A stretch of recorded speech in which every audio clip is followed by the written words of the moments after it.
The debate over President Trump's budget request is just getting started on Capitol Hill. There'll be a tug of war over some of these items, and that's why I wanted to be on the Appropriations Committee, because it's where these decisions are made, because I want to make sure they're made in a way that's fair for Florida. Senator Marco Rubio ultimately will have a major role in these negotiations. He says he's satisfied with the White House's ask for $25 billion to put astronauts back on the moon, fully funding NASA's SLS rocket and the Orion spacecraft, all based at Kennedy Space Center. Those technologies also have commercial application. They create jobs, great jobs in Florida Space Coast and other parts of the country. This is going to be a very pivotal year for the agency to get its project, that Artemis program, on track.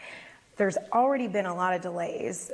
How crucial is it for them to get this funding, especially after all these continuing resolutions? Well, it's really important because you can't program on one-year spending. You've got to have it in the budget. I think NASA's had a good couple years, but it really needs to move forward. And these delays, when you're doing something that's complicated, it always is the case. The budget also includes $250 million for environmental projects in the Everglades, a $50 million boost from last year. The federal government, for a long time, did not do its part in Everglades restoration. It signed a deal with the state of Florida that it would pay half, and it fell behind, and some years did nothing. The president got on board with your $250 million a lot earlier than he did last year. Do you feel like maybe his motivations might be political because Florida is such an important state, upcoming election? Well, there's nothing wrong with it being political, because that is the way the system is supposed to work. The reason why we have elections is so that people are accountable to the electorate.